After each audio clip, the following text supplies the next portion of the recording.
ಎಲ್ಲ ಆತ್ಮೀಯ ವೀಕ್ಷಕರಿಗೆ ನನ್ನ ವೈಯಕ್ತಿಕ ಹಾಗೂ ಶಂಕರ ವಾಹಿನಿ ವತಿಯಿಂದ ಎಲ್ಲರಿಗೂ ಅಭಿನಂದನೆಗಳು, ನಮಸ್ಕಾರಗಳು, ಸ್ವಾಗತ.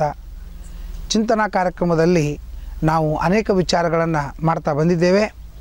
ಮುಖ್ಯವಾಗಿ ಮಾಡೋದು ಊಟವನ್ನು ಸಹ ನಾವು ಯಜ್ಞ ಅಂತ ತಿಳಿದುಕೊಂಡು ಮಾಡಬಹುದು ಅಂತ ಅನ್ನೋದನ್ನು ನಾವು ತಿಳಿತೇವೆ. ವಿಜಯದಾಸರು ಕೂಡ ಹೇಳ್ತಾರೆ, ಕಂಡದ್ದೆಲ್ಲ ಕಮಲನಾಭನ ಮೂರ್ತಿ, ಉಂಡು ಊಟದ್ದೆಲ್ಲ ವಿಷ್ಣು ಪೂಜೆ. ಕಂಡದ್ದೆಲ್ಲ ಕಮಲನಾಭನ ಮೂರ್ತಿ, ಉಂಡು ಊಟದ್ದೆಲ್ಲ ವಿಷ್ಣು ಪೂಜೆ ಅಂತ. ನಾವೇನು ಊಟ ಮಾಡ್ತೀವಿ ಇದೊಂದು ಯಜ್ಞ ಅಂತ ತಿಳಿದುಕೊಂಡು ಮಾಡಬಹುದು ಅಂತ ಅನ್ನವನ್ನು ನಾವು ತಿಳಿತಾ ಇರುವಾಗ ನಮ್ಮಲ್ಲಿ ಕೆಲವು ಭಗವದ್ ರೂಪಗಳನ್ನು ಚಿಂತನೆ ಮಾಡಬೇಕು.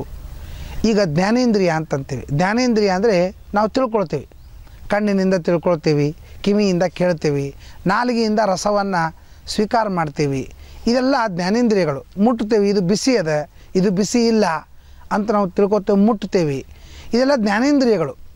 ಈ ಎಲ್ಲ ಜ್ಞಾನೇಂದ್ರಿಯಗಳಿಂದ ನಾವು ಉಪಯೋಗಿಸ್ಕೊಂಡು ಊಟ ಮಾಡ್ತೀವಿ ಅಂದರೆ ಆ ಜ್ಞಾನೇಂದ್ರಿಯಗಳಲ್ಲಿ ಇದ್ದಂತಹ ಭಗವಂತನಿಗೆ ನಾವು ನಮಸ್ಕಾರವನ್ನು, ಥ್ಯಾಂಕ್ಸನ್ನು ಹೇಳಬೇಕಲ್ಲ. ಕಾರು ಡ್ರೈವಿಂಗ್ ಮಾಡ್ಕೊಂಡು ಬಂದಿರ್ತಾನೆ, ನಾವು ಅಷ್ಟೇ ಊಟ ಮಾಡಿದರೆ ನಡೆಯೋದಿಲ್ಲ, ಡ್ರೈವರ್ಗೂ ಊಟ ಬೇಕು ಅಂತ ನಾವು ಅಂತೀವಲ್ಲ, ಅದು ನಮ್ಮ ಕೃತಜ್ಞತೆ. ಅದೇ ರೀತಿಯಾಗಿ ಜ್ಞಾನೇಂದ್ರಿಯಗಳನ್ನು ಊಟಕ್ಕಾಗಿ ಬಳಸ್ತೀವಿ. ಜ್ಞಾನೇಂದ್ರಿಯಗಳನ್ನು ಊಟಕ್ಕಾಗಿ ಬಳಸಿದಾಗ ಆ ಜ್ಞಾನೇಂದ್ರಿಯದ ಚಾಲಕ, ಡ್ರೈವರ್ ಏನಿದ್ದಾನೆ ಭಗವಂತ, ಅವನಿಗೂ ಕೂಡ ನಾವು ಕೃತಜ್ಞತೆಗಳನ್ನು ಹೇಳಬೇಕಲ್ಲ, ಅದನ್ನು ಹೇಳೋದು ಅಂತ ಜ್ಞಾನೇಂದ್ರಿಯಗಳು. ಈಗ ಪಲ್ಯ ಎಲ್ಲಿದೆ, ಚಟ್ನಿ ಎಲ್ಲಿದೆ, ಏನು ಎಲ್ಲಿದೆ ಅಂತ ಗೊತ್ತಾಗಬೇಕಲ್ಲ, ಇದು ಜ್ಞಾನೇಂದ್ರಿಯಗಳಿದ್ದರೆ ಗೊತ್ತಾಗ್ತದೆ. ಅದಕ್ಕಾಗಿ ಅನ್ನ ಬೇಕೇನು ಬಡಿಸ್ಕೊತ ಬರ್ತಾನೆ ಅವನು. ಬಡಿಸ್ಕೊತ ಬರ್ಬೇಕಾದ್ರೆ ಕಿವಿನೇ ಕೇಳಿಸದೇ ಇದ್ದರೆ ನಮಗೆ ಅನ್ನ ಹಾಕು ಹುಳಿ ಹಾಕು ಅಂತ ಅಲ್ಲಿಗೆ ಬರುವುದಿಲ್ಲ. ಇನ್ನು ನಾಲಿಗೆ ಒಂದು ರುಚಿ ಒಂದು ಸಲ ತಿಂದಾಗ ಅದು ರುಚಿ ಅನುಭವಿಸ್ತದೆ. ನಾಲಿಗೆ ರುಚಿ ಅನುಭವಿಸದೇ ಇದ್ದರೆ ಮತ್ತು ನಾವು ಇನ್ನೊಂದು ಸ್ವಲ್ಪ ಹಾಕು ಬೇಕು ಅಂತನೋ ವಿಚಾರವೇ ಇಲ್ಲ. ಅದಕ್ಕೆ ಎಲ್ಲ ಜ್ಞಾನೇಂದ್ರಿಯಗಳು ನಮಗೆ ಸಹಕಾರ ಮಾಡ್ತೀವಿ ಊಟ ಮಾಡ್ತಾ ಇರುವಾಗ. ಯಾರ್ಯಾರು ಹೆಲ್ಪ್ ಮಾಡ್ತಾರೆ ಅವ್ರಿಗೆ ನಾವು ಥ್ಯಾಂಕ್ಸ್ ಹೇಳಬೇಕು. ಒಂದು ಕಾರ್ಯಕ್ರಮ ಮಾಡಿದಾಗ ಪೇಪರ್ದವರು, ಫೋಟೋದವರು, ಪೊಲೀಸ್ನವರು ಮತ್ತು ಮಗದೊಬ್ಬರು ಭಕ್ತರು ಎಲ್ಲರೂ ಆ ಕಾರ್ಯಕ್ರಮದೊಳಗೆ ದುಡಿದಿರ್ತಾರೆ. ದುಡಿದಾಗ ನಾವು ಅವರಿಗೆ ಕೃತಜ್ಞತೆಗಳನ್ನು ಹೇಳುವಂತೆ ನಾವು ಊಟ ಮಾಡುವಾಗ ಯಾರ್ಯಾರು ದುಡಿತಾರೆ ಅಂತ ವಿಚಾರ ಮಾಡಿದರೆ ಜ್ಞಾನೇಂದ್ರಿಯಗಳಲ್ಲಿ ಸಂಕರ್ಷಣ ಅಂತನ್ನುವ ಭಗವಂತ ದುಡಿತಾ ಇರ್ತಾನೆ. ಅದಕ್ಕಾಗಿ ನಾವು ಸಂಕರ್ಷಣನಿಗೆ ನಮಸ್ಕಾರವನ್ನು ಹೇಳಬೇಕು. ಜ್ಞಾನೇಂದ್ರಿಯೇಶು ಸಂಕರ್ಷಣಾಯ ನಮಃ ಅಂತ ಹೇಳಬೇಕು. ಇನ್ನು ಕರ್ಮೇಂದ್ರಿಯ ಅಂದರೆ ಮಾತು, ಕೈಯ, ಕಾಲು, ಪಾಯು, ಉಪಸ್ಥಾದಿಗಳು. ಸೊ ಕೈಗಳು ನಮಗೆ ಇಲ್ಲಿ ಚಟ್ನಿ ಅದ ಅಂತ ಜ್ಞಾನೇಂದ್ರಿಯ ಕಣ್ಣು ಅಷ್ಟೇ ತೋರಿಸ್ಕೊಡ್ತದೆ. ಅದೇ ನಿಮ್ಮ ಬಾಯಿಯೊಳಗೆ ಹಾಕ್ಲಿಕ್ಕೆ ಹೋಗೋದಿಲ್ಲ. ಕಣ್ಣು ಇಲ್ಲಿ ಚಟ್ನಿ ಅದಂತ ಅಷ್ಟೇ ತೋರಿಸ್ತದೆ. ಆಗ ಕೈ ಏನು ಮಾಡ್ತದೆ, ಆ ಚಟ್ನಿಯೊಳಗೆ ಕೈ ಹಾಕಿ ನಾಲಿಗೆಯೊಳಗೆ ಇಡ್ತದೆ, ತಿನ್ಲಿಕ್ಕೆ ಶುರು ಮಾಡ್ತದೆ. ಹೀಗೆ ಜ್ಞಾನೇಂದ್ರಿಯ ಕರ್ಮೇಂದ್ರಿಯಗಳಿಂದ ಕೂಡಿಕೊಂಡು ಊಟ ಮಾಡ್ತೀವಿ ನಾವು. ಆ ರೀತಿಯಾಗಿ ಊಟ ಮಾಡುವಾಗ ಕರ್ಮೇಂದ್ರಿಯಗಳಲ್ಲಿ ಪ್ರದ್ಯುಮ್ನ ಭಗವಂತನಿಗೆ ನಾವು ಕೃತಜ್ಞತೆಗಳನ್ನು, ಅಭಿನಂದನೆಗಳನ್ನು ಹೇಳಬೇಕು. ಅಲ್ಲೇ ಮತ್ತು ಪ್ರದ್ಯುಮ್ನ ನಮಸ್ಕಾರವನ್ನು ಹೇಳಿ ಜ್ಞಾನೇಂದ್ರಿಯಗಳಲ್ಲಿ ಸಂಕರ್ಷಣ, ಕರ್ಮೇಂದ್ರಿಯಗಳಲ್ಲಿ ಪ್ರದ್ಯುಮ್ನ ಹೇಳಬೇಕು. ಇನ್ನು ಊಟ ಮಾಡುವಾಗ ನಾವು ಸಾಲಿಡ್ ತಿಂತೀವಿ, ಲಿಕ್ವಿಡ್ ತಿಂತೀವಿ. ಸಾರು, ಹುಳಿ, ಮಜ್ಜಿಗೆ, ಪಾಯಸ ಇತ್ಯಾದಿ, ಬಾಸುಂದಿ ಇವೆಲ್ಲ ಏನು ಲಿಕ್ವಿಡ್ ತಿಂತೀವಿ. ಆಮೇಲೆ ಅನ್ನ, ಪಲ್ಯ, ಚಪಾತಿ, ಭಕ್ರಿ ಈ ಥರದ ಲಿಕ್ವಿಡ್ ಸಾಲಿಡ್ ತಿಂತೀವಿ. ಇದರೊಳಗೆ ಎರಡು ಭಾಗ ಮಾಡಬೇಕು. ಅಂದರೆ ಅನ್ನದಲ್ಲಿ ಅನಿರುದ್ಧ, ಲಿಕ್ವಿಡ್ಗಳಲ್ಲಿ ನಾರಾಯಣ ಅಂತ. ಅನ್ನ ಅಲ್ಲೆಲ್ಲ ಇದ್ದುಕೊಂಡು ಆ ವಸ್ತುವಿಗೆ ಸಾಲಿಡ್ ಮಾಡಿದವನು ಅನಿರುದ್ಧ, ಇದನ್ನು ಲಿಕ್ವಿಡ್ ಮಾಡಿದವನೇ ನಾರಾಯಣ ಭಗವಂತ. ಅವನನ್ನು ನಾವು ಸ್ಮರಣೆ ಮಾಡಿಕೊಂಡು ತಿನ್ನಬೇಕು ಅಂತ ಹೇಳ್ತಾರೆ. ಅದಕ್ಕಾಗಿ ಅನ್ನೇಶು ಅನಿರುದ್ಧಾಯ ನಮಃ, ಆಮೇಲೆ ಪಾನೀಯೇಶು ರಸಾದಿಗಳಲ್ಲಿ ನಾರಾಯಣ ನಮಃ ಅಂತ ಹೇಳಿ ನಾವು ತಿನ್ನಬೇಕಾದ್ರೆ ಏನು ಮಾಡಬೇಕು, ಅವಕಾಶ. ಒಂದು ಸಲ ತಿಂದೇವೆ ಅಂದರೆ ಅವಕಾಶ ಸಿಗ್ತದೆ, ಹೊಟ್ಟೆಯೊಳಗೆ ಅವಕಾಶ ಇರ್ತದೆ. ಅವಕಾಶ ಇದು ಕೊಟ್ಟಂಥವನು ವಾಸುದೇವ. ನೋಡಿರಿ, ಜ್ಞಾನೇಂದ್ರಿಯಗಳಲ್ಲಿ ಸಂಕರ್ಷಣ, ಕರ್ಮೇಂದ್ರಿಯಗಳಲ್ಲಿ ಪ್ರದ್ಯುಮ್ನ, ಅನ್ನದಲ್ಲಿ ಅನಿರುದ್ಧ, ನೀರು ಮೊದಲಾದಂಥ ಲಿಕ್ವಿಡ್ ಪದಾರ್ಥಗಳಲ್ಲಿ ನಾರಾಯಣ. ಒಳಗೆ ಅವಕಾಶ ಹೋಗ್ಬೇಕು, ಅವಕಾಶವನ್ನು ಕೊಡಬೇಕಲ್ಲ. ಒಂದು ತುತ್ತು ತಿಂದ ಮೇಲೆ ಇನ್ನೊಂದು ಸ್ವಲ್ಪ ಅವಕಾಶ ಇದ್ದರೆ ನಾವು ಇನ್ನೊಂದು ತುತ್ತು ತಿಂತೀವಿ, ಅದು ಮತ್ತು ಅವಕಾಶ ಇದ್ದರೆ ಇನ್ನೊಂದು ತುತ್ತು. ಆ ಅವಕಾಶವನ್ನು ಕೊಡಲಿಕ್ಕೆ ವಾಸುದೇವ ಅಂತನ್ನುವ ಭಗವಂತ ನಮ್ಮ ಹೊಟ್ಟೆಯಲ್ಲಿ ಅವಕಾಶ ಕೊಡ್ತಾನೆ ಅಂಥೇಳಿ ಊಟ ಕೂತಾಗ ಸಾವಕಾಶ ಆಗಲಿ. ನಾವೆಲ್ಲ ಏನು ತಿಳ್ಕೊತೀವಿ, ಸ್ಲೋ ಆಗಲಿ ಅಂತ ತಿಳ್ಕೊತೀವಿ. ಸ್ಲೋ ಆಗಲಿ ಅಂತ ಒಂದು ಅರ್ಥ, ಆದರೆ ಸಾವಕಾಶವಾಗಲಿ ಅಂದರೆ ಅವಕಾಶವನ್ನು ಕೊಡುವ ವಾಸುದೇವನನ್ನು ಸ್ಮರಣೆ ಮಾಡ್ತಾ ಊಟ ಮಾಡಿರಿ ಅಂತ ಅರ್ಥ. ಊಟವೂ ಒಂದು ಯಜ್ಞ, ದೇವ್ರ ಪೂಜಾನೂ ಒಂದು ಯಜ್ಞ. ಇವೆರಡೂ ಯಜ್ಞ ಇದ್ದಾಗ ಒಂದರೊಳಗೆ ಸಾವಕಾಶಾಲಿ ಅಂತ ಅನ್ನಂಗಿಲ್ಲ, ಇನ್ನೊಂದರೊಳಗೆ ಸಾವಕಾಶಾಲಿ ಅಂತ ಅಂತೀವಿ.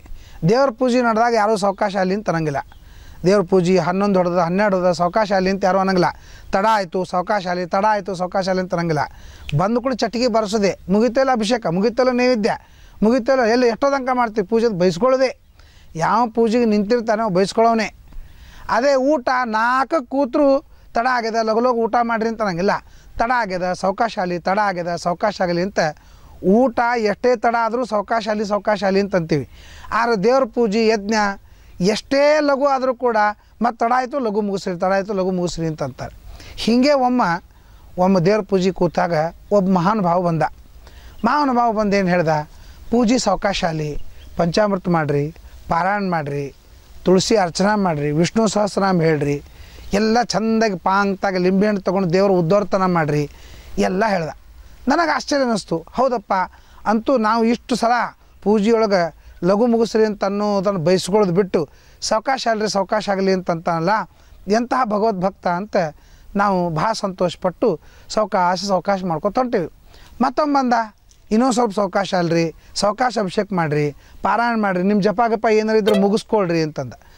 ನಂದು ಏನಪ್ಪ ಇದು ಅಪರೂಪ, ಊಟಕ್ಕೆ ಹೇಳೋದೆಲ್ಲ ಪೂಜೆಗೆ ಹೇಳಿಕತ್ತಾನ ಅಂತಂದ್ರೆ ಅದಕ್ಕೆ ಅವ್ನಿಗೆ ಕೇಳ್ದೆ, ಯಾಕಪ್ಪ ತಡ ಯಾಕೆ? ಇಲ್ಲ ಕಟ್ಟಿಗೆ ಹಸಿವ ಅಡುಗೆ ತಡ ಆಗ್ತದೆ, ಮತ್ತು ಗಡಿಬಿಡಿ ಆದಿತ್ತು, ನೀವಷ್ಟಕ್ಕೆ ನೀವು ಮುಗಿಸ್ಕೊಳ್ರಿ ಅಂತಂದು. ಅವನಿಗೆ ದೇವ್ರ ಮೇಲಿನ ಭಕ್ತಿಯಿಂದ ಸಾವಕಾಶ ಆಗಲಿ ಅಂತಲ್ಲ, ಅವನಿಗೆ ಹಸಿ ಕಟ್ಟಿಗೆ ಅವ ಅಡುಗೆ ಲೇಟ್ ಆಗ್ತದೆ ಅಂತ ಸಂಕಟಕ್ಕೆ ಸಾವಕಾಶ ಆಗಲಿ ಅಂತಂತಾರೆ. ಅಂದರೆ ನಾವು ಸಾವಕಾಶ ಆಗಲಿ ಅಂತೇನು ಹೇಳ್ತೀವಿ, ಈ ಸಾವಕಾಶ ಆಗಲಿ ಅಂತ ಅನ್ನೋದು ಇದು ಯಾವಾಗಲೂ ನಮಗೆ ಅವಕಾಶವನ್ನು ಕೊಡತಕ್ಕಂತಹ ವಾಸುದೇವ ಅಂತೇನಿದ್ದಾನೆ ಅವನನ್ನು ಸ್ಮರಣೆ ಮಾಡಬೇಕು ಅಂತನ್ನುವುದಕ್ಕಾಗಿ ಹೇಳುವ ಪದ್ಧತಿ ಇದೆ. ಆ ರೀತಿಯಾಗಿ ನಾವು ಈ ಎಲ್ಲ ಭಗವದ್ ರೂಪಗಳನ್ನು ಚಿಂತನೆ ಮಾಡಬೇಕು ಅಂತ ಹೇಳ್ತಾರೆ. ಆ ಎಲ್ಲ ಭಗವದ್ ರೂಪಗಳನ್ನು ಚಿಂತನೆ ಮಾಡ್ತಾ ಭೋಜನ ಕಾಲೇ ಗೋವಿಂದ ನಾಮ ಸ್ಮರಣ ಅಂತಂತ ಸುಮ್ಮನೆ ಒಬ್ಬ ಕವಿ ಹೇಳ್ತಾನೆ, ಆ ಹನುಮಂತ ಉಂಗುರವನ್ನು ಎಲ್ಲಿಟ್ಟುಕೊಂಡು ಹೋದ ಅಂತ ದೊಡ್ಡ ಸಮಸ್ಯೆ. ಯಾಕಂದರೆ ಕೈಯಾಗ ಉಂಗುರು ಕೊಟ್ಟರೆ ಅವ ಹಾರಾಡ್ಬೇಕು, ಹಿಂಗೆ ಕೈ ಮಾಡಿಕೊಂಡು ನೀರಾಗಿ ಈಜ್ದಂಗೆ ಆಕಾಶದೊಳಗೆ ಗಾಳಿಯೊಳಗೆ ಈಜ್ಕೋತ ಹೋಗ್ಬೇಕು, ಅದು ಉಂಗುರು ಕೆಳಗೆ ಬಿದ್ದು ಬಿಡ್ತದೆ. ಇನ್ನು ತಲೆ ಮೇಲೆ ಇಟ್ಕೊಂಡ್ರೆ ಯಾರು ಬಂದರು ಯಾರು ಹೋದರು ಎದುರಿಗೆ ಕೆಳಗೆ ನೋಡ್ಕೊತ ಹೋಗ್ಬೇಕಾಗ್ತದೆ, ತಲೆ ಮೇಲಿಂದ ಉಂಗುರು ಕೆಳಗೆ ಬೀಳ್ತದೆ. ಇನ್ನು ಕಿಸೆದೊಳಗೆ ಪ್ಯಾಕೆಟ್ದೊಳಗೆ ಇಡಬೇಕು ಅಂದ್ರೆ ಅವೇನು ಮಂಗ್ಯಗಳು, ಅದು ಬಟ್ಟೆ ಪ್ಯಾಂಟ್ ಹಾಕೋಂಗಿಲ್ಲ, ಶರ್ಟ್ ಹಾಕೋಂಗಿಲ್ಲ, ಆ ಅಂಗುರ ಅಲ್ಲಿ ಎಲ್ಲೂ ಇಟ್ಕೊಳ್ಳೋಂಗಿಲ್ಲ. ಇನ್ನು ಕಿವಿಯೊಳಗೆ ಮೂಗನೊಳಗೆ ಇಟ್ಟು ಹೋಗ್ಬೇಕು ಅಂತಾರೆ, ಅವು ಸಾಧ್ಯ ಇಲ್ಲ. ಅದಕ್ಕೆ ಎಲ್ಲಿ ಇಟ್ಟುಕೊಂಡ ಅಂತ ಹನುಮಂತ ಉಂಗುರು ತೆಗೆದುಕೊಂಡು ಹೋಗ್ತಾ ಇರುವಾಗ ರಾಮ ಕರೆದ ಮೇಲೆ ಹೇಳ್ತಾನೆ, ಹನುಮಂತ ನೀನು ಉಂಗುರು ಕೊಡ್ತೀನಿ. ಹನುಮಂತಂದನ ಎಲ್ಲಿ ಇಟ್ಟುಕೊಳ್ಳಿ ಅಂತ. ರಾಮನಿಗೂ ಅದೇ ಸಮಸ್ಯೆ ಇತ್ತು, ಉಂಗುರ ಯಾರಿಗೆ ಕೊಡಲಿ ಅಂತ. ಹನುಮಂತ ಕೊಟ್ಟ. ಹನುಮಂತಂದ ನನ್ನ ಕೈಯಾಗ ಕೊಡ್ಲಿಕತ್ತಿ ಅಂತಂದ. ಏನಿಲ್ಲ, ನಾನು ಅದನ್ನು ಸೀತಾದೇವಿ ಕೊಡಬೇಕಾಗ್ಯದ, ಅದು ಕೊಡು. ಸೀತಾದೇವಿಗೆ ನಾ ಹೆಂಗೆ ಕೊಡಲಿ? ಅಲ್ಲ, ನನ್ನ ಹೆಂಡ್ತಿಗೆ ನೀವು ಒಯ್ದು ಕೊಡಬೇಕಲ್ಲ. ಹೌದು, ನಾ ಬ್ರಹ್ಮಚಾರಿ ಇದ್ದೀನಿ, ನನಗೇನು ನಿಮ್ಮ ಗಂಡ ಹೆಂಡ್ತಿ ಪ್ರೀತಿ ಜಗಳ ನನಗೇನು ಗೊತ್ತಿಲ್ಲ, ನನಗೆ ಯಾವ ಎಕ್ಸ್ಪೀರಿಯೆನ್ಸು ಇಲ್ಲ, ನಾನು ಬ್ರಹ್ಮಚಾರಿ, ಅದಕ್ಕೆ ನಾ ಹೆಂಗೆ ಕೊಡಲಿ? ಅದಕ್ಕೆ ಯಾರ ಗೃಹಸ್ಥರಿದ್ರೆ ಹೇಳು, ಅವರು ಉಂಗುರ ಕೊಟ್ಟರೆ ಅವ್ರು ಒಯ್ದು ಸೀತಾದೇವಿ ಉಂಗುರ ಕೊಡ್ತಾರೆ ಅಂತ ಹನುಮಂತ ಹೇಳ್ದ. ಅದಕ್ಕೆ ರಾಮಂದ, ಗೃಹಸ್ಥರಿಗೆ ನಾ ಕೊಡೋಂಗಿಲ್ಲ, ಯಾಕಂದ್ರೆ ಅವ್ರು ಒಯ್ದು ತಮ್ಮ ಹೆಂಡ್ತಿ ಸುದ್ದಿ ಹೇಳ್ಕೋದು ಕೊಡ್ತಾರೆ, ನನ್ನ ಹೆಂಡ್ತಿ ಸುದ್ದಿ ಮಾತಾಡೋಂಗಿಲ್ಲ. ನೀ ಬ್ರಹ್ಮಚಾರಿ ಇದ್ದಿ, ನಿನಗಂತ ಹೆಂಡ್ತಿ ಇಲ್ಲ, ನೀನು ನನ್ನ ಸೀತಾದೇವಿ ಕೊಡ್ತಿ ಅಂತ ತಿಳ್ಕೊಂಡು ಕೊಟ್ಟ ಮೇಲೆ ಹನುಮಂತ ಎಲ್ಲಿ ಇಟ್ಟುಕೊಂಡ? ಬಾಯಿಯೊಳಗೆ ಇಟ್ಟುಕೊಂಡ ಉಂಗುರ. ಹನುಮಂತ ಬಾಯಿಯೊಳಗೆ ಯಾಕೆ ಇಟ್ಟುಕೊಂಡ ಅಂದರೆ, ಬಾಯಿಯೊಳಗೆ ಎಂಜಲ್ ಆಯ್ತಲ್ಲ ಅಂದರೆ ಅದಕ್ಕೆ ಹೇಳ್ತಾರೆ, ಗೋವಿಂದ ನಾಮಸ್ಮರಣೆ ಮಾಡಿದರೆ ರಾಮ ರಾಮ ಕೃಷ್ಣ ಕೃಷ್ಣ ಅಂತ ಊಟಕ್ಕೆ ಕೂತಾಗ ಗೋವಿಂದ ನಾಮಸ್ಮರಣೆ ಮಾಡಿದರೆ ಬಾಯಿಯೊಳಗೆ ಗಂಗಾ ಸನ್ನಿಧಾನ ಇರ್ತದೆ. ಆದ್ದರಿಂದ ಅವನು ಉಂಗುರ ಬಾಯಿಯೊಳಗೆ ಇಟ್ಟುಕೊಂಡ, ರಾಮ ರಾಮ ರಾಮ ಅಂತ ಸ್ಮರಣೆ ಮಾಡ್ಕೋತ ಹೋದ. ಹೀಗಾಗಿ ಅವನಿಗೆ ಸರ್ವಥಾ ಎಂಜಲಾಗಲಿಲ್ಲ ಅಂತ ಹಿಂಗೆ ಹೇಳ್ತಾರೆ. ಇದು ಸಾಮಾನ್ಯವಾಗಿ ಹೇಳಿದ ಪದ್ಧತಿ. ಬಾಯಿಯೊಳಗೆ ಗಂಗಾ ಇರ್ತಾರಂತ ಅದನ್ನೇ ಗಟ್ಟಿ ಇಟ್ಕೊಂಡು ಕೂರಬಾರ್ದು. ಗುರುಗಳು ಪಾಠ ಹೇಳಿಕತ್ತಿದ್ರು, ವೇದ ಪಾಠ ನಡೆದಿತ್ತು. ವೇದ ಪಾಠ ನಡೆದಾಗ ಆ ಗುರುಗಳ ಬಾಯಾಗಿಂದ ಉಗುಳ ಶಿಷ್ಯನ ಪುಸ್ತಕ ಮೇಲೆ ಬಿದ್ದ ಮೇಲೆ ಹೇಳ್ದ, ಏನು ರೀ ಗುರುಗಳ, ಸ್ವಲ್ಪ ನೋಡ್ಕೊಂಡು ಹೇಳ್ರಿ, ಬಾಯಿಯೊಳಗಿಂದೆಲ್ಲ ಎಂಜಲ ನಮ್ಮ ವೇದ ಪುಸ್ತಕ ಮೇಲೆ ಬೀಳಿಕತ್ತದ ಅಂತ ಪಾಪ 4 ಮಂದಿ ಕೂತಾಗಿ ಗುರುಗಳ ಮರ್ಯಾದೆ ಕಳೆದ. ಆಗ ಗುರುಗಳು ಪಾಪ ಏನು ಮಾಡ್ಬೇಕು, 4 ಮಂದಿಯೊಳಗೆ ಅಂದುಬಿಟ್ಟಾನ. ಎಂಜಲಂತೂ ಸಿಡಿದದ್ದು ಮಂದಿಗೂ ಗ್ಯಾರಂಟಿ ಆಯಿತು. ಏನು ಮಾಡಬೇಕು? ಅದಕ್ಕೆ ಅವರು ಶಣತನ ಮಾಡಿದರು, ಇಲ್ಲಪ್ಪ, ಊಟಕ್ಕೆ ಕೂತಾಗ ದೇವರ ನಾಮಸ್ಮರಣೆ ಮಾಡಿದ್ರೆ ಬಾಯಿ ಎಂಜಲಾಗೋದಿಲ್ಲ. ಆಮೇಲೆ ವೇದ ಪಾಠ ಹೇಳೋ ಮುಂದಾಗ ಗುರುಗಳ ಬಾಯಿಯೊಳಗೆ ಗಂಗಾ ಸನ್ನಿಧಾನ ಇರ್ತದೆ, ಆಗಲೂ ಕೂಡ ಎಂಜಲಾಗುವುದಿಲ್ಲ ಅಂತಂದ. ಸಂತೋಷ ಆಯ್ತು, ಹೊಸ ಸುದ್ದಿ ಗೊತ್ತಾದಂಗೆ ಆಯಿತು ಅಂಥೇಳಿ ಶಿಷ್ಯ ಹೇಳ್ದ. ಶಿಷ್ಯ ಹೇಳಿ ಹೋಗ್ಕೊಳ್ಳೇ ಅದೇನಾಯಿತು, ಕರ್ಮಧರ್ಮ ಸಂಯೋಗಕ್ಕೆ ಅವರು ಓಣಿಯೊಳಗೆ ಯಾವುದೋ ಒಂದು ಮುದುಕಿ ಸತ್ತ ಮೇಲೆ ಅದನ್ನು ಸುಟ್ಟರು, ಎಲ್ಲ ಮಾಡಿದರು. ಆದರೆ ಎಲ್ಲವ ಒಯ್ದು ಗಂಗಾ ನದಿಯಾಗ ಹಾಕಬೇಕಾಗಿತ್ತು. ಕಾಶಿಗೆ ಹೋಗ್ಬೇಕು ಅಥವಾ ಬದರಿಗೆ ಹೋಗ್ಬೇಕು, ಎಲ್ಲೋ ಒಂದು ಕಡೆಗೆ ಹೋಗಿ ಹಾಕಬೇಕು ಅಂತ ಹೇಳಿದ್ರು. ಶಿಷ್ಯ ಹೇಳ್ದ, ಯಾಕೆ ಗಂಗಾ ನದಿಗೆ ಹೋಗ್ತೀರಿ, ಅಷ್ಟು ಖರ್ಚು ಮಾಡಿಕೊಂಡು ಅಷ್ಟು ದೂರ ಹೋಗಿ ಎಲ್ಲೋ ಹಾಕೋಕ್ಕಿಂತ ಇಲ್ಲೇ ನಮ್ಮ ಊರಾಗೆ ಒಂದು ಗಂಗಾ ನದಿ ಈಗ ಹೊಸದಾಗಿ ಹರಿದದ್ದದ, ಅದ್ರೊಳಗೆ ನಾವು ಹಾಕ್ತೀವಿ ಅಂತಂದ. ಆಯ್ತಪ್ಪ, ನೀ ಗಂಗಾ ನದಿಗೆ ಹಾಕ್ತೀಮೇಲೆ ಯಾಕೆ ಬೇಡ ಅಂಥೇಳಿ ಕೈಯೊಳಗೆ ಆ ಎಲವು ಹಿಡ್ಕೊಂಡು ಬಂದು ಪಾಠ ಕೂತ. ಗುರುಗಳಿಗೆ ಗೊತ್ತಿಲ್ಲ, ಮುಂದಾಗುವ ಅನಾಹುತ, ಪಾಪ ಮುಗ್ಧರಾಗಿ ಪಾಠ ಹೇಳ್ಕೋದು ಕೂತರು. ಅದ್ರೊಳಗೆ ವೇದ ಹೇಳೋ ಮುಂದಾಗ ಏನು ಬರ್ತದೆ, ಒಂದೇ ಸ್ವರ ಬಂದ್ರೆ ಹೇಳಿ ಮುಗಿಸ್ಬಿಡ್ತೀವಿ. 2 ಸ್ವರ ಬಂದು ಅಂತಂದ್ರೆ ಡಬಲ್ ಬಾಯಿ ತೆಗಿಬೇಕಾಗ್ತದೆ ನೋಡ್ರಿ. ಶನ್ನೋ ಮಿತ್ರ ಶಂವರುಣ ಅಂತ ಮತ್ತೆ ಶನ್ನೋ ಇಷ್ಟು ಬಾಯಿ ತೆಗೆದ್ರೆ ಸಾಕು. ಆದರೆ 2 ಸ್ವರ ಬಂದಾಗ ಶಿಕ್ಷಾಂ ವ್ಯಾಖ್ಯಾಸ್ಯಾಮ ಅಂತ ಡಬಲ್ ಸ್ವರ ಬಂದಾಗ ಬಾಯಿ ಭಾಳ ತೆಗಿಲೇಬೇಕಾಗ್ತದೆ. ಅದಕ್ಕೆ ಅವರು ಪಾಠ ಹೇಳೋ ಮುಂದಾಗ ಜೋರಾಗಿ ಬಾಯಿ ತೆಗೆದ್ರು. ಅವತ್ತು ಕಾಯ್ಕೊಂಡು ಕೂತಿದ್ದ, ಬೆಕ್ಕ ಇಲ್ಲಿ ಕಾಯ್ಕೊಂಡು ಕೂತಂಗೆ ಬಾಯಾಗ ಎಲ್ಲವೂ ವಿಸರ್ಜನೆ ಮಾಡಿಬಿಟ್ಟ. ಥೂ ಏನು ಮಾಡಿದೆವು ಅಂತ ಕೇಳ್ದ. ಕಾಳಜಿ ಮಾಡಬೇಡ್ರಿ, ಗಂಗಾ ನದಿಯೊಳಗೆ ಅಸ್ಥಿ ವಿಸರ್ಜನೆ ಮಾಡಿದ್ದೀನಿ ಅಂತ ಅಂದವನು. ಆಗ ಇಂಥ ಪರಿ ಅಂದರೆ ಬಾಯಿಯೊಳಗೆ ಗಂಗಾ ನದಿ ಇರ್ತಾವಂತಂದು ಮಾತ್ರಕ್ಕೆ ಅಸ್ಥಿ ವಿಸರ್ಜನೆಗೆ ಮತ್ತೊಂದಕ್ಕೆ ಮಗದೊಂದಕ್ಕೆ ಗಂಗಾ ನದಿ ಅಲ್ಲ, ಊಟಕ್ಕೆ ಕೂತಾಗಷ್ಟೇ ಗಂಗಾ ಸನ್ನಿಧಾನವಿರ್ತದೆ. ಅದಕ್ಕೆ ಬಾಯಿಯೊಳಗೆ ಗೋವಿಂದ ನಾಮಸ್ಮರಣೆಯನ್ನು ಮಾಡಬೇಕು ಅಂತ ಹೇಳ್ತಾರೆ. ಭೋಜನ ಕಾಲೇ ಗೋವಿಂದ ನಾಮಸ್ಮರಣೆ, ಗೋವಿಂದ ಅಂತನೂ ಪದ್ಧತಿ. ಈಗೇನಾಗಿದೆ ಅಂದರೆ ಭೋಜನ ಕಾಲೇ ಗೋವಿಂದ ನಾಮಸ್ಮರಣೆ, ಗೋವಿಂದ ಆಗಿಬಿಟ್ಟಿದೆ. ಯಾರೂ ಗೋವಿಂದ ನಾಮಸ್ಮರಣೆ ಮಾಡೋಂಗೇ ಇಲ್ಲ. ಬರೀ ಹರಟೆ ಹೊಡ್ಕೋದು ಕೊಡ್ತಾರೆ, ಮತ್ತೊಂದು ಮಗನ ಸುದ್ದಿ ಮಾತಾಡ್ಕೊಂಡು ಕೊಡ್ತಾರೆ, ಇನ್ನೊಬ್ಬರ ನಿಂದೆ ಮಾಡ್ಕೋದು ಕೊಡ್ತಾರೆ. ಊಟಕ್ಕೆ ಕೂತಾಗ ನಾವು ದೇವರ ನಾಮಸ್ಮರಣೆಯನ್ನು ಮಾಡಬೇಕು, ದೇವರ ನಾಮಕೀರ್ತನವನ್ನು ಹೇಳಬೇಕು. ಊಟಕ್ಕೆ ಕೂತಾಗ ಹೇಳೋ ಪದ್ಧತಿ. ಇನ್ನು ಕೆಲವೊಂದು ಊಟಕ್ಕೆ ಕೂತಾಗ ದೇವ್ರ ನಾಮ ಹೇಳಬೇಕು ಅಂತಂದು ಮಾತ್ರಕ್ಕೆ ಎಲ್ಲೆಲ್ಲಿ ಹೆಂಗೆ ಹೇಳ್ತಾರೆ. ಈಗ ಮದುವೆ ಒಳ್ಳ್ಯಾಕ ಭೂಮದ ಊಟಕ್ಕೆ ಕೂತಿರ್ತಾರೆ. ಭೂಮದ ಊಟಕ್ಕೆ ಕೂತಾಗ ಒಂದು ಕಡೆಗೆ ಹೇಳ್ರಿ ಯಾವ್ದಾರ ಒಂದು ದೇವ್ರ ನಾಮ ಹೇಳ್ರಿ, ಇಬ್ಬರು ಕನ್ಯಾವರ ಊಟಕ್ಕೆ ಕೂತಾರ ಅಂತಂದ್ರೆ ಅವ್ರಿಗೇನು ಹೇಳಬೇಕು, ಊಟ ಏನಾರ ಹಾಡ ಹೇಳಬೇಕು. ಇಲ್ಲೋ ಮಂಚ ಬಾರದು ಮಡದಿ ಬಾರಳು, ಕಂಚು ಕನ್ನಡಿ ಬಾರದು, ಸಂಚಿತಾರ್ಥದ ದ್ರವ್ಯ ಬಾರದು, ಮುಂಚೆ ಮಾಡಿರೋದ ಪಾಪ ಇನ್ನೂ ಮಂಚೆ ಏರಿಲ್ಲ, ಮಂಚ ಬಾರದು ಮಡದಿ ಬಾರಳು ಅಂಥೇಳಿ ಅವ್ರು ಭೂಮಿ ದುಟ್ಟು ಕೂತಾಗ ಇಂಥವು ಹಾಡ ಹಾಡಬಾರ್ದು. ಅದಕ್ಕೆ ನಾ ಹೇಳಿದೆ, ಬೇರೆ ಯಾವ್ದಾರು ಹಾಡ ಹಾಡ್ರಿ, ಇಂಥವು ಹಾಡ ಹಾಡ್ಲಿಕ್ಕೆ ಹೋಗ್ಬೇಡ್ರಿ ಅಂದರೆ ಆಯ್ತು ರೀ ಆಚಾರ ಅಂತ ತಿಳ್ಕೊಂಡು ಆ ವರ ಮತ್ತು ವಧು ಪಾಪ ಅದೇ ಮದುವೆಯಾಗಿ ಕೂತಾವ. ಹಾಡ ಏನದ, ಇಷ್ಟು ಪಾಪವನಿ ಮಾಡಿದ್ದೇ ಸಾಕು ಅಂದ್ರೆ ಆಕಿನ ಕಟ್ಕೊಂಡಿದ್ದಕ್ಕೆ ಪಾಪ ಮಾಡಿದ್ದಕ್ಕೆ ಕಟ್ಕೊಂಡ ಅಂತ ಅರ್ಥ ಮಾಡಬೇಕಾ. ಅದಕ್ಕೆ ಭೋಜನ ಕಾಲದಲ್ಲಿ ಕೂತಾಗಲೂ ಕೂಡ ನಾವು ದೇವರ ಸ್ಮರಣೆ ಆಗುವಂತೆ ಹಾಡ ಹೇಳಬೇಕೇ ಹೊರತು ಏನೋ ತಲೆಗೆ ಬಂದದ್ದನ್ನು ಹಾಡ ಹೇಳಲಿಕ್ಕೆ ಹೋಗಬಾರ್ದು. ಆ ರೀತಿಯಾಗಿ ದೇವರ ನಾಮ ಸಂಕೀರ್ತನವನ್ನು ಮಾಡ್ತಾ ನಾವು ಊಟವನ್ನು ಮಾಡಿದರೆ ನಮ್ಮ ಬಾಯಿಯೊಳಗೆ ಗಂಗಾ ಸನ್ನಿಧಾನವಿರುತ್ತದೆ.